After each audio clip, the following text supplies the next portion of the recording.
ನಮ್ಮದು ಬೋದಗನಹಳ್ಳಿ, ತಿಪ್ಪೇನಹಳ್ಳಿ ಪೋಸ್ಟು, ಚಿಕ್ಕಬಳ್ಳಾಪುರ ತಾಲೂಕು, ಬೋದಗನಹಳ್ಳಿ ಗ್ರಾಮ. ಮತ್ತು ಏನು ಅಂಗನವಾಡಿಲಿ ಆಯಾ ಕೆಲಸ ಮಾಡ್ತೀವಿ. ಪ್ರದೀಪ್ ಈಶ್ವರ್ ಸಾರು ಬಂದು ನಮ್ಮೂರಲ್ಲಿ ಓಟ್ ಕೇಳಿದಾಗ ನಾವೆಲ್ಲ ಕಾರ್ಯ 2,000 ಬರೋ ಥರ ಮಾಡ್ತೀವಿ, ಕೆಲವೊಂದು ಉಪಯೋಗ ಕೆಲಸಗಳು ಮಾಡಿಕೊಡ್ತೀವಿ, ನಮ್ಮನ್ನ ಈ ಸಾರಿ ಇದು ಮಾಡಿ ಓಟ್ ಕೊಟ್ಟು ನಮ್ಮನ್ನು ಗೆಲ್ಲಿಸಿ ಅಂತ ಕೇಳಿದರು. ಅವ್ರ ಮಾತಿನಂತೆ ಅವ್ರು ಹೇಳಿದ್ದ ಕೆಲಸಗಳು ಮಾಡಿಕೊಟ್ಟಿದ್ದಾರೆ. ಯಂಗ್ಸರ್ಗೆ ಕೆಲವರು 2,000 ಬರೋ ಅಂಥ ಅಜ್ಜಿರಿಗೆ ಅವ್ರಿಗೆ ಏನು ಮನೆಯಲ್ಲಿ ಮಕ್ಕಳು ಮತ್ತು ತಂದೆ ತಾಯಿನ ನೋಡ್ತಿಲ್ಲ, ಆದರೂ ಆ ಸಾರು ಕೊಡುವಂಥ 2,000ದಲ್ಲಿ ಅವ್ರ ಜೀವನ ಆಗ್ತಾಯಿದೆ.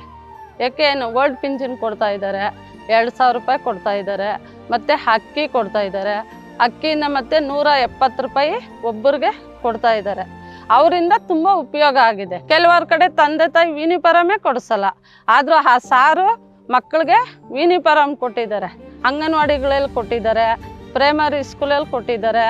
ಅವರು ಕೆಲವು ಉಪಯೋಗ ಮಾಡಿಕೊಟ್ಟಿದ್ದಾರೆ ಸರ್ ಪ್ರದೀಪ್ ಈಶ್ವರ್ ಸರ್. ಒಂದು ಪ್ರೋಗ್ರಾಮ್ ಮಾಡಿದ್ದಾರೆ, ತುಂಬ ಖುಷಿ ಆಯ್ತು ಸರ್. ಯಾಕೆ ಅಂದರು ಕೆಲವಾರು ಲಕ್ಷಗಳಾಗುತ್ತೆ ಹಾಸ್ಪಿಟ್ಲಿಗೆ ತೋರಿಸೋದಕ್ಕಾಗಲ್ಲ, ಮನೇಲಿ ಹಣ ಇರಲ್ಲ, ಹೋದ್ರೆ ಒಂದು ದಿನ ಎಲ್ಲ ಕೂಲಿಗೆ ಒಂದು 100-150 ರೂಪಾಯಿ ಕೊಡ್ತಾರೆ, ಆದರೆ ಅವ್ರಿಗೆ ತೋರಿಸ್ಕೊಳ್ಳೋದಕ್ಕೆ ಹಣ ಇರಲ್ಲ. ಅದರಿಂದ ಅವರು ಒಳ್ಳೆ ಉಪಯೋಗ ಮಾಡಿದ್ದಾರೆ ಈಗ.